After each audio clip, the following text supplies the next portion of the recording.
எவ்வளோ பெரிய கேவலம் இது. அதாவது இவ்வளோ பெரிய 41 பேர் இறந்துருக்குறாங்கங்கிறது அவ்வளோ பெரிய துயரமான சூழல்ல இது போன்ற ஒரு அபாண்டமான குற்றச்சாட்டை சொல்வதற்கு குற்றவாளிகளுக்கு மனசு வருது பாருங்க.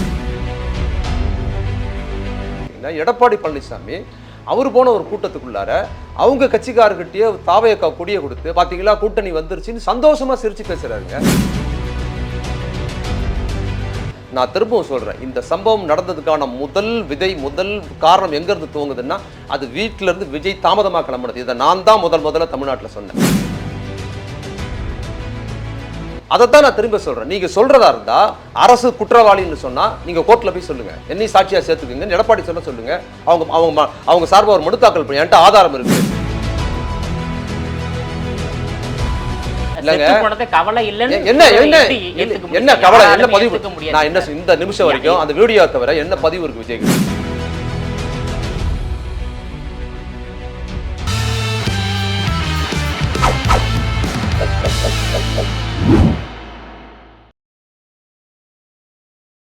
ஜெம் டிவி நேயர்கள் அனைவருக்கும் வணக்கம். எழுத்தாளர் பேச்சாளர் வே மதிமாறன் அவர்கள் நம்மோடு இணைந்துள்ளார். அவரிடம் பல்வேறு கேள்விகளை கேட்கலாம். சார் வணக்கம். சார் வணக்கம். இப்போ கரூர் துயர சம்பவத்துக்கு பிறகு இந்த சம்பவத்தை அரசியல் கட்சிகளுடைய அணுகுமுறை எப்படி பார்க்குறீங்க சார்? ஏன்னா ஒரு கட்சி இன்னொரு கட்சி மீது குற்றம் சாட்டு வகையில் தான் இருக்கின்றது. ஒரு எழுத்தாளராக இது எப்படி பார்க்குறீங்க? கரூர் சம்பவம் எவ்வளோ மோசமான ஒரு சம்பவம். அந்த சம்பவம் அந்த துயரம் இன்னும் மக்கள் மத்தியிலேருந்து மறையலை. அதை நிகழ்த்தினவங்க சீன்லேயே வரல. அந்த சம்பவத்தை நிகழ்த்தினது பார்த்திங்கன்னா விஜயோட கட்சி, விஜயும் அவர் சார்ந்தவர்கள் தான் அந்த கட்சியை ஒழுங்கற்ற முறையில் ஆர்கனைஸ் பண்ணி அந்த சம்பவம் நடந்து காரணமாக இருந்திருக்குது. அவ்வளோ பெரிய துயரம் நடந்து முடிந்ததுக்கு பிற்பாடு அதை வைத்து பேசுகிற அரசியல் இருக்குது பாருங்கள். ஏதோ ஒரு வகையில் அதை தன்னோட கட்சிக்கு லாபமாக மாற்ற முடியுமா அப்படிங்கிற கண்ணோட்டம் ரொம்ப தீவிரமாக வினையாற்றுது.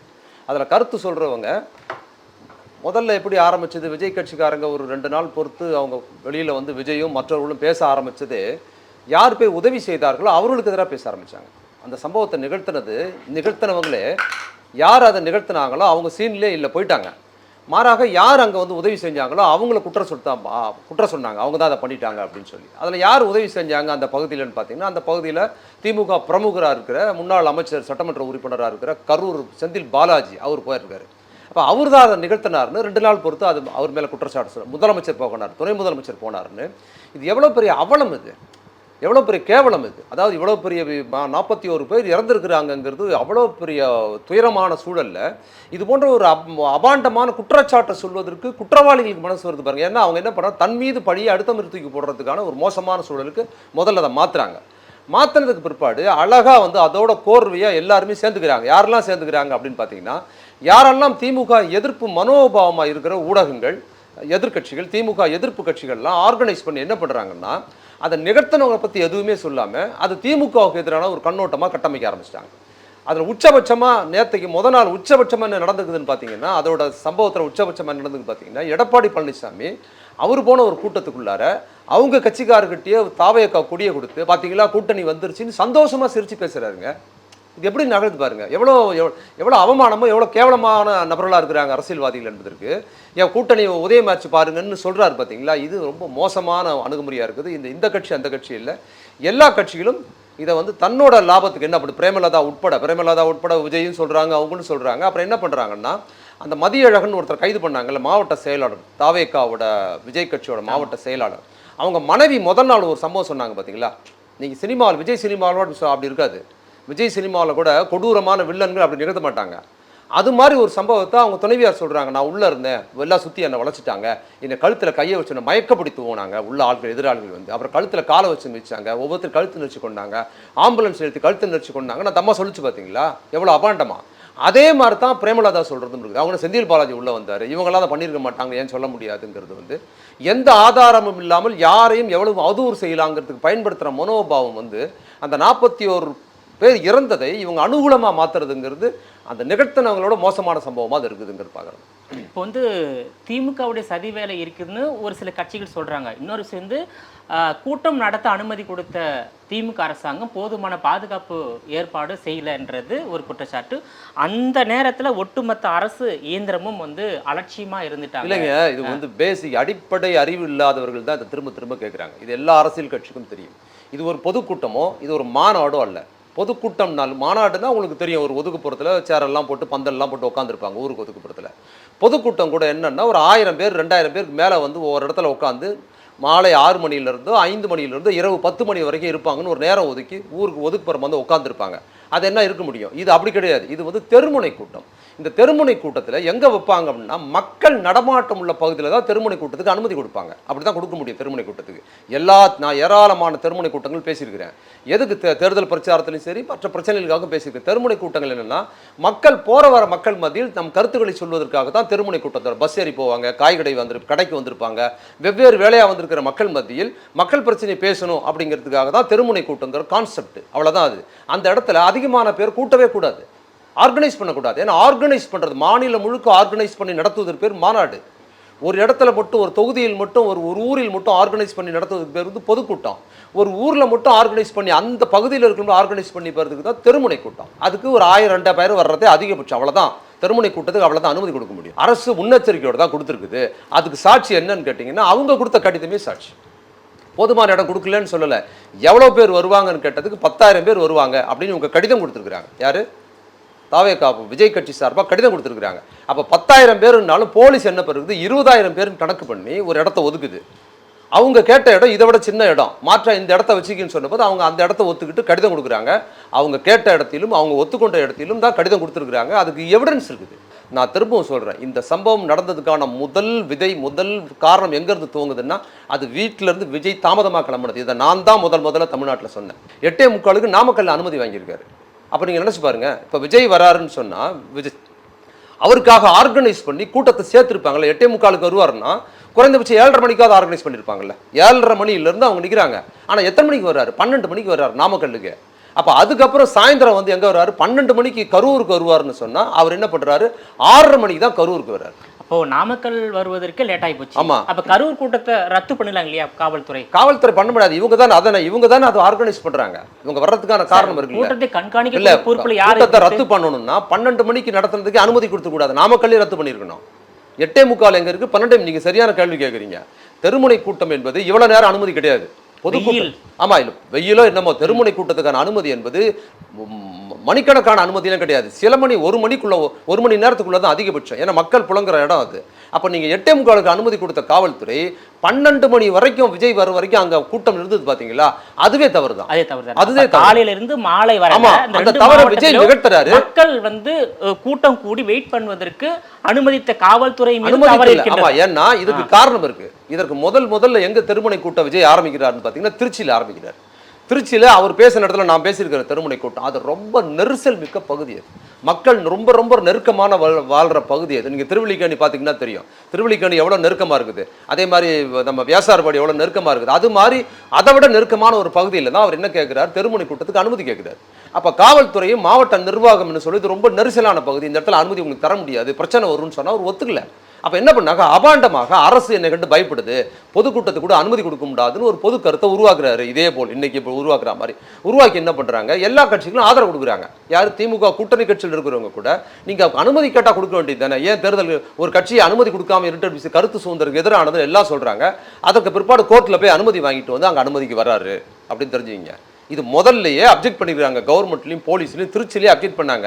ஆனால் அவர் வேணும்னே அந்த இடத்துல கூட்டம் நடத்துறாரு திருச்சியில். அதுலேருந்து ஆரம்பித்து ஒவ்வொரு ஊராக போகும்போது இதே போல் ஒவ்வொரு ஊர்லேயும் அதிகபட்சமான கூட்டம் ஏற்றுறாங்க. இவங்க 10,000 பேர்னு சொல்லியிருந்தா போலீஸ் அதை விட எதிர்பார்ப்போட தான் கூடியிருக்கிறாங்க பாதுகாப்புக்கு. மக்கள் கூட போலீஸை வந்து அதிகப்படுத்தி போலீஸ் இருக்கிறதா வர முடியும். ஏன் இல்லை சார்? போலீஸ் நிறைய இருக்காங்களா? அதாவது அவங்க சொன்னது 10,000 இருக்குதுன்னு சொன்னால் அப்போ 10,000க்கு 20,000 பேர் கணக்கு பண்ணி போலீஸ் வந்திருக்கு. போலீஸ் ரிப்போர்ட்டில் இருக்குது, கோர்ட்லேயும் சொல்லியிருக்கிறாங்க. ப்ளோ 500 போலீஸ் தான் வந்து பாதுகாப்பு புள்ளி விவரம் பாரு. 10,000 போலீஸுக்கு எவ்வளோ பேரோ அந்த கணக்கு பிரகாரம் இல்லாமல் 20,000 போலீஸுக்கு இன்னொரு கணக்கு பண்ணி தான் கொடுத்துருக்குறாங்க. அதெல்லாம் கோர்ட்டில் அங்கே வந்து 30,000 இல்லை, அது ரெண்டாவது. அவ்வளோ பேர் வந்திருக்கிறாங்க. 30,000மோ 40,000மோ அவ்வளோ பேர் வந்திருக்கிறாங்களா? அதை ஆர்கனைஸ் பண்ணாங்கன்னு சொல்கிறேன். குற்றவாளிகள் அதை ஆர்கனைஸ் பண்ணுறாங்க.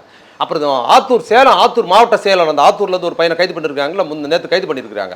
போலீஸ் போய் சண்டை போட்டார்னு அந்த பையன் ஆத்தூர்காரர்.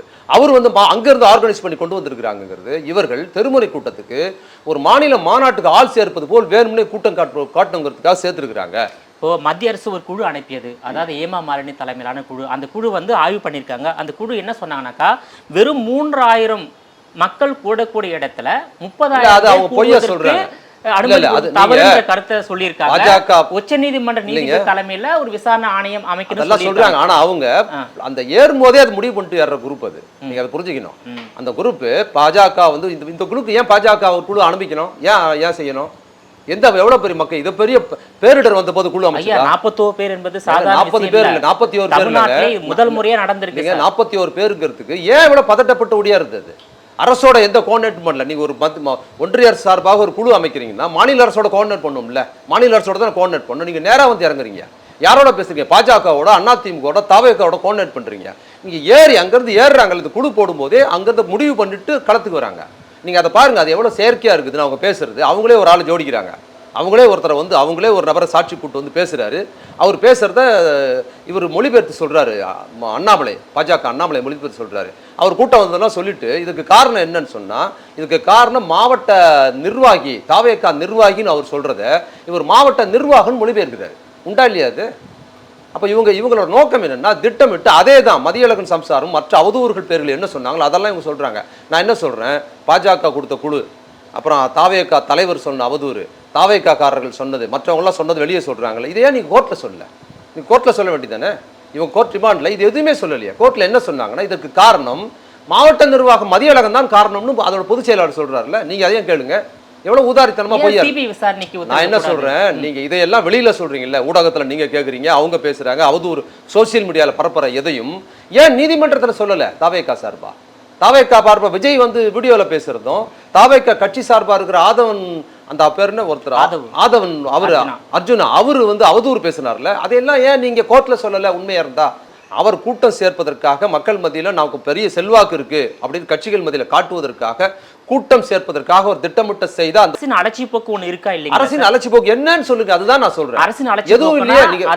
நீ சொன்னீங்க அன்னைக்கு திமுக தவறு இருக்கின்றது, போதுமான பாதுகாப்பு ஏற்பாடு இல்ல அப்படின்ற குற்றச்சாட்டு சொல்லலங்க. இது எதுவுமே நான் என்ன சொல்றேன்னா, இதெல்லாம் கோர்ட்ல சொல்லுங்கன்றேன், ரோட்ல சொல்லாதீங்க.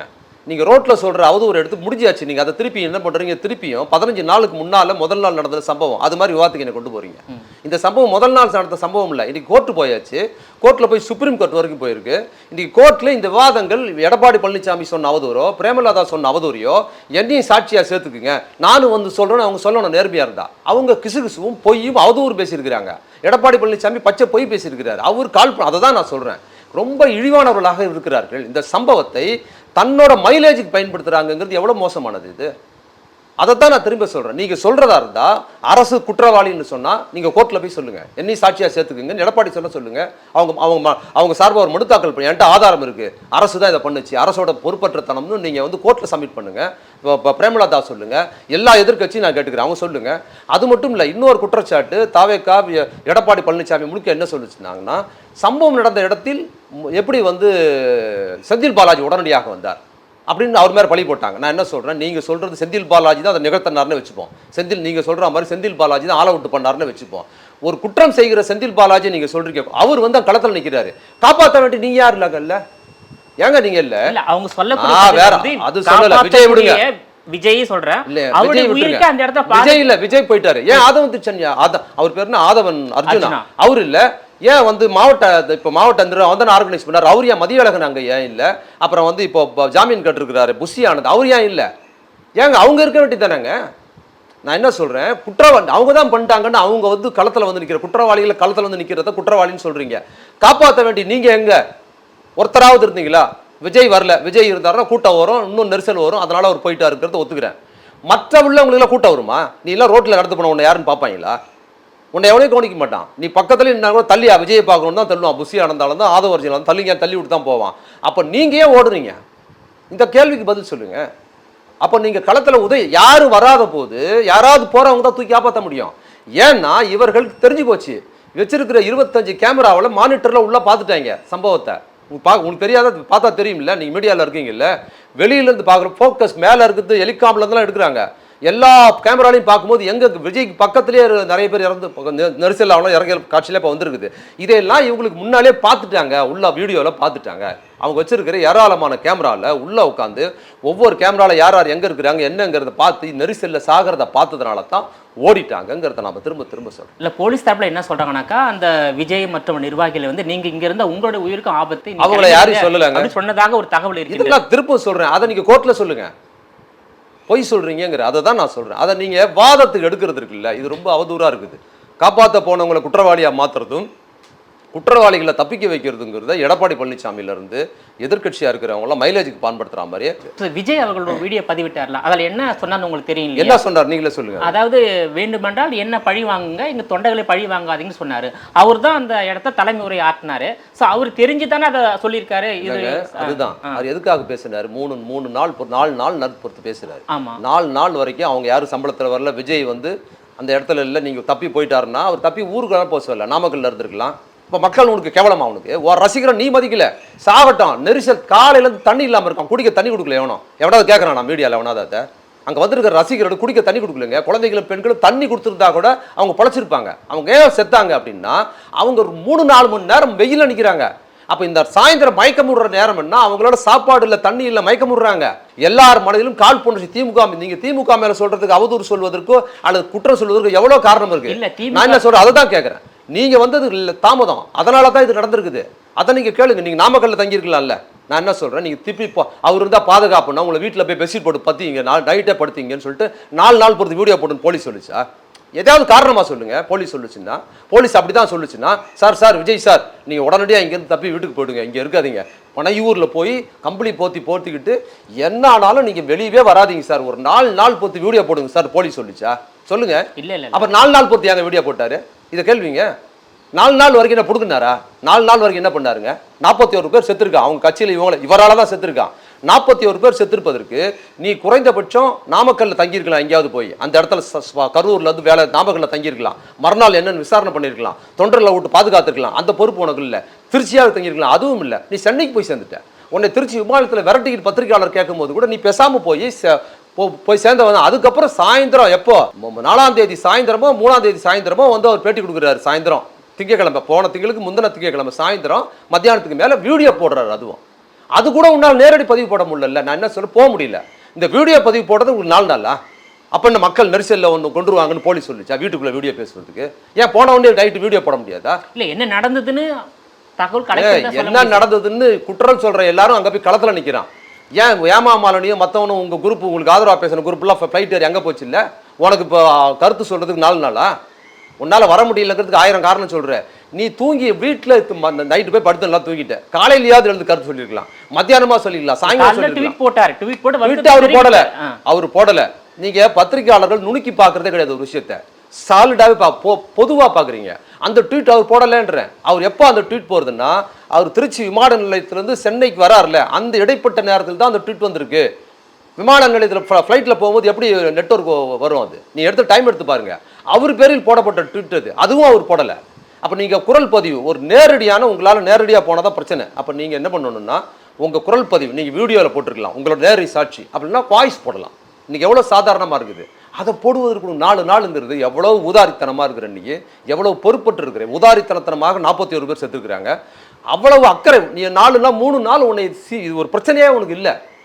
3 நாள் இது நாடே ஸ்தம்பிக்குது, நாடே பதற்றம் அடையுது. உனக்கு அது ஒரு பிரச்சனையே இல்லாமல் சாவுகாசமாக ஹேர் ஸ்டைல்லாம் மாற்றிக்கிட்டு வேறு மாதிரி பண்ணிக்கிட்டு வந்து உட்காந்துக்கிட்டு மெல்லமாக அப்படியே காதில் ஒரு மைக் வச்சுக்கிட்டு அங்கே ப்ராம்ப்ட் பண்ணுற மாதிரி மெல்லமாக யோசிச்சு பேசுகிற ஒரு வீடியோ ஒரு இடத்தில் 41 பேருக்கு துயரத்து கூட சொல்லலை. மாறாக என்ன பண்ணுதுன்னா, அதே குற்றவாளிகளை பார்த்து தன்னோட நியாயப்படுத்திக்கிட்டு என்ன பண்ணுறது, அடுத்தப்படும் மதிய இலக்கணை கைது பண்ணாங்க அன்றைக்கி காலையில், சாயந்தரம் வீடியோ வருது. ஏன்னா அடுத்தது நான் கிட்ட வருமோங்கிறதுக்காக இதை சொல்கிறாரு. அப்போ நீ 41 பேர் செத்தது உனக்கு கவலை இல்லை. என்னன்னா திமுக சேர்ந்தவங்க தான் பண்ணிட்டாங்க, 40 ரூபாய் அவ்வளோதான் காரணம் போலீஸ் எல்லாம் சொல்றேன்ல. நீங்க 41 பேர், நான் என்ன சொல்றேன், 41 பேரை கொண்டதுக்கு பதில் என்ன கொண்டு இருக்குன்னு சொல்லிருக்கலாம்ல. ஏன் சொல்லல? நான் என்ன கேட்கிறேன், சொல்லலங்க, அது சொல்லல, அது வரைக்கும் சொல்லல. எப்போ சொல்றாரு? அந்த 4ஆவது நாள் வீடியோ கூட 40 நீங்க திமுக அரசு தான் 41 பேர் கொண்டதுக்கு காரணம்னா விஜய் அவர்கள் என்ன பண்ணிருக்கணும், இந்த அரசே முதலமைச்சர் 41 பேரை உங்க காவல்துறையை வைத்து நீங்க கொண்டதுக்கு பதில் என்னை கொண்டிருக்குன்னு சொல்லிருக்கணும். அது கொண்ட நான் சொல்றேன், அடுத்தது சொல்றேன். அப்ப என்னன்னா, மதிய இலக்கணை கைது பண்ண உடனே என்ன பண்றாரு, கொண்டது ஒரு பிரச்சனை இல்லை, 41 பேர் செத்த போடுறது அவருக்கு பிரச்சனை இல்லைங்க. என்னன்னா அடுத்தது காலையில் அவங்க மாவட்ட செயலர் மதிய இலக்கணை கைது பண்ணத பிரச்சனையால தான் என்ன பண்றாரு, அவர்களை கைது பண்ணுவதற்கு பதில் என்னை கைது பண்ணுங்கன்னு சொல்றாரு. அப்ப என்ன பண்றாரு இவர்? நல்லா யோசிங்க. 41 பேர் செத்து போனதை பத்தி அவருக்கு ஃபீல் இல்ல. நீ ஃபீலர் தான் இந்த அவதூற 41 பேர் செத்து போனதே கவலை இல்லன்னு என்ன கவலை என்ன பதிவு? நான் என்ன இந்த நிமிஷம் வரைக்கும் அந்த வீடியோ தவிர என்ன பதிவு இருக்கு விஜய் கிட்ட சொல்லுங்க. வேற அவரால வேற என்ன பண்ண முடியும்? என்ன பண்ண முடியுங்க? உங்களால என்ன பண்ண முடியும்? என்னால என்ன? இப்ப எனக்கு கவலை இருக்கா? நான் வந்து அன்னைக்கு அந்த சம்பவம் நடந்ததுல இருந்து இந்த நிமிஷம் வரைக்கும் இந்த வீடியோல பேசுறவங்க, கருத்து சொன்னவங்க, நேர்ல போனவங்க எல்லாம் கவலையா இருக்காங்களா இல்லையா? ஒவ்வொரு வார்த்தை நீங்க கேட்கிற வார்த்தையில உங்க வார்த்தையில கவலை இருக்கா இல்லையா? நான் பேசுறதுல இருக்கா இல்லையா? இது போன்ற சம்பவம் இனி நடக்க கூடாது. இது போன்ற வார்த்தைகள்ல ஒரே ஒரு கவலை தோர்ந்த வார்த்தை விஜய் பேசுற வீடியோல காட்டுங்க. விஜய் போன வீடியோல காட்டுங்க. அவர் என்ன சொல்றாரு? திரும்பவும் தன்னை ஜஸ்டிஃபை பண்ணுவதற்கும் கைது நடவடிக்கை தடுப்பதற்காக தான் சொல்றாரு. எங்கேயாவது ஒரு இடத்துல 41 பேர் இருந்த குடும்பத்துக்கு என்ன சொல்லிருக்காரு? சிபிஐ விசாரணை போனாங்க இல்லையா? அது நீதி வேண்டி தான் சிபிஐ விசாரணை போனாங்க. ஏன் சிபிஐ விசாரணைக்கு உத்தரவிடல? அதாங்க சிபிஐ விசாரணைக்கு ஏன் போறாங்க? அதுதான் நான் கேக்குறேன். இவங்க தான் சொல்றேன் சிபிஐ விசாரணை கூடாது. மாநில அரசாங்கத்தால் நியமிக்கப்பட்ட அந்த ஆணையை விசாரித்தால் நீதி கிடைக்காது. மத்திய காவல்துறை நல்லா தெரிஞ்சுங்க. சிபிஐ விசாரணை ரொம்ப முக்கியமானது. இதற்கு முன்னால் அந்த இந்த ஊர்ல வந்து காவல்துறையால் தூத்துக்குடியில ஒரு பையன் காவல்துறையால் படுகொலை செய்யப்பட்டான். ஒரு பையன் அது தமிழக அரசின் காவல்துறை சார்ந்த இருக்கிறதுனால அப்போ என்ன பண்ணார் முதலமைச்சர்? இது நியாயம் வேணுங்கிறதுனால என்னதான் நியாயமா பண்ணாலும் ஒருவேளை இதை வந்து இவங்க என்ன பண்ணுவாங்கன்னா போலீஸ் நியாயப்படுத்திக்கிறதுக்கு ஏதாவது பண்ணிடுவாங்கன்னு அவரே அறிவிச்சாரு. சிபிஐ யாரு? முதலமைச்சர் தன் போலீஸ்க்கு எதிராக சிபிஐ விசாரணை அன்னி அறிவிச்சாரு. ஏன்னா போலீஸால் ஒருத்தர் படுகொலை பண்ணியிருக்கிறான். அப்போ நான் என்னதான் இந்த போலீஸை வச்சு விசாரிச்சாலும் என்ன பண்ணுவாங்க இவங்க வந்து இது நியாயம் இல்லைன்னு கருதுவாங்க. அப்போ இதில் நடுநிலையாக காட்டணும்னா இந்த போலீஸ் செய்த படுகொலையை போலீஸ் வச்சு விசாரிக்க தேவையில்லை, அதனால சிபிஐ வரட்டும்னு அவர் அறிவிச்ச போது அந்த நியாயமான அறிவிப்பின் போது என்ன பண்ணார் விஜய்? அதே போல வேணாம்னு சொன்னார். இந்த வழக்குல இந்த வழக்குல அரசோட பங்களிப்பு எதுவும் கிடையாது. இது நிகழ்த்தினது அந்த சம்பவம் நடந்ததுல இதுல போலீஸ் விசாரணை செய்தா தவறு சொல்ல போகுது. நீங்க சிபிஐ விசாரணைக்கு தேவைங்கிறத வந்து சம்பவம் தான் நிரூபிக்கணும். போலீஸ் நடத்துற வன்முறை, அரசு நடத்துற வன்முறையா தான் சிபிஐ விசாரணை தேவை. நீங்க ஒரு சம்பவம் நடந்திருக்குது, விபத்தா நடந்திருக்குது, இந்த மாதிரி நெரிசல் நடந்திருக்குதுன்னா இதுக்கெல்லாம சிபிஐ விசாரிப்பாங்க. இந்த விசாரணை வந்து நியாயமா இல்ல, இது நீதி கிடைக்கல, இதுல வந்து ஒரு சார்பா இருக்குன்னு விசாரணை முடிந்ததுக்கு பிற்பாடு தான் சிபிஐக்கு போனோம். அடிப்படை அதாவது பேசிக் இல்லாம பேசக்கூடாது. ஒரு குற்றச்சாட்டை நீங்க கேக்குறீங்கன்னா உங்களை நான் குற்றவாளின்னு சொல்றேன்னா நீங்க குற்றவாளி நிரூபிக்கிறதுக்கு ஆதாரம் நான் கொடுத்துடணும். அந்த ஆதாரம் சரியில்லைன்னா தான் நீங்க மேல் விசாரணைக்கு போகணும். இப்போ உயர்நீதிமன்ற விசாரணை முடிவு வந்துருச்சுன்னா எனக்கு திருப்தி இல்லைன்னா தான் நீங்க சுப்ரீம் கோர்ட்டுக்கு போவீங்க. எடுத்த உடனே சுப்ரீம் கோர்ட்டுக்கு போக முடியாது இல்ல. அது மாதிரி தான் சிபிஐ கேட்பது என்பது உள்நோக்கம் கொண்டது. அப்ப இவர் என்ன பண்றாருன்னா தன்னை ஜஸ்டிஃபை பண்ணிக்கிறார். என்னன்னா இதில் தான் குற்றவாளின்னு எப்படி விசாரணை பண்ணா தெரிஞ்சிடும். அப்ப என்ன பண்றாருன்னா என்ன பண்றாருன்னா இவர் என்ன எதுக்காக சொல்றாருன்னா இந்த விசாரணையில தாவேகா குரூப் குற்றவாளின்னு எல்லாருக்கும் தெரியுது, சாட்சி அப்படிதான் இருக்குது. அதனால போலீஸ் ரிப்போர்ட் முடியும் போது விசாரணை முடியும் போது இவங்க குற்றவாளின்னு தெரிஞ்சிடும். என்ன பண்றாரு விஜய்? இது வந்து தெரிஞ்சதுக்கு பின்னாடி நம்ம குற்றவாளின்னு ஆயிடும்னா முன்கூட்டி சொல்லி வைக்கிறது. நாங்க அன்னைக்கே சொன்னோம் சிபிஐ விசாரணை பார்த்தீங்களா எங்களை குற்றவாளின்னு சொல்லிட்டாங்கன்னு சொல்லி வைக்கிறதுக்காக குற்றவாளிகள் எப்பவுமே எச்சரிக்கையா இது மாதிரி அடுத்த துண்டை போட்டு வைப்பாங்க, நான் குற்றம் செய்யலைங்கிறதுக்காக. அப்போ விஜய் தரப்போட சிபிஐ எதிர்பார்ப்பு கேள்வி என்பது தான் போய் ஒளிஞ்சிக்கிறதுக்கு தன்னை பாதுகாத்துக்கிறதுக்கு தான் இந்த சிபிஐன்னு கேட்கிறாரு. நாளைக்கு உண்மை வெளியே வரும்போது குற்றவாளி ஆயிட்டா இது நியாயம் இல்லை, நான் அன்னைக்கே கேட்ட சிபிஐ விசாரணை சொல்லலாம்ல, அதுக்காக தான். இன்னொரு விஷயம், திமுக அரசாங்கத்தின் மீது அன்னைக்கு நடந்த நிவாரண பணிகள் நேரில் பார்த்ததெல்லாம் பாராட்டுக்குரியது. ஆனால் கரூர் அவ்வளோ விரைந்து சென்ற முதலமைச்சர் மு க ஸ்டாலின் அமைச்சர் அவர்கள் ஏன் வந்து கள்ளக்குறிச்சி கருணாபுரம் அந்த துயர சம்பவத்துக்கு போல? அதனால சந்தேகம் வரும்பிட்டு ஏங்க போனோம் அது கேட்குறேன். அங்க மாவட்ட நிர்வாகம், போலீஸ், கலெக்டர் சரியா செயல்படாத ஒரு சம்பவத்துக்கு தான் முதலமைச்சர் போனோம், பிரதமர் மந்திரி போவாங்க. மற்றபடி கள்ளக்குறிச்சி சம்பவத்துல மாவட்ட நிர்வாகம் சரியா செயல்படலையே. மாவட்ட அது நடவடிக்கை நான் சொல்றது என்னன்னா காவல்துறையோட நடவடிக்கையும் மாவட்ட நிர்வாகத்தின் நடவடிக்கை திருப்திகரமா இருந்தா முதலமைச்சர் போக வேண்டிய அவசியம் இல்ல, எந்த சம்பவத்துக்கும் போக வேண்டியது இல்ல. இது அப்படி இல்ல. கள்ளக்குறிச்சி மாவட்ட நிர்வாகம் திருப்திகரமா செயல்படுதுங்களா? இது அப்படி இல்ல. இது வந்து நிகழ்த்தப்பட்ட விபத்து போல் 41 பேர் இறந்து போறாங்க நைட்டு நசுங்கி. அதனால சந்தேகம் வந்தது. நீங்க சொல்றது சரி சார். அதாவது முதலமைச்சர் விரைந்து போனார், நிவாரண பணிகள் மேற்கொண்டார், அதெல்லாம் வரவேற்கிறாங்க. ஆனா என்ன சந்தேகம் வருதுன்னா ஏன் கள்ளக்குறிச்சி வேற வார்த்தை இங்க ஏன் போனாரு சந்தேகம் வருது. அப்பதான் சந்தேகம் பேசாதீங்க. ஏன் போனார், அதுக்கு போனார், இதுக்கு போனார். யார் குற்றவாளியை? ஆமா குற்றவாளினா தாவேகா கட்சி தான் குற்றவாளி. அதனால தான் ஓடி வழிறாங்க. ஏன் களத்துக்கு வரல? நீங்க உங்களோட நோக்கம் என்ன ஆகுதுன்னா உங்க கேள்வி இதை வந்து கேட்கும்போது அந்த தரப்பை நீங்க வந்து பேசுறீங்க. இது எப்படி தெரியுமா இருக்கும்? ஏதாவது சம்பவம்னா தலித் மக்கள் மீது அவனாவது கொடுத்து விட்டுருவான். அப்போ பேசுறவங்க என்ன பேசுவாங்க தெரியுமா? தலித் மக்களுக்கு அறிவுரை சொல்லுவாங்க.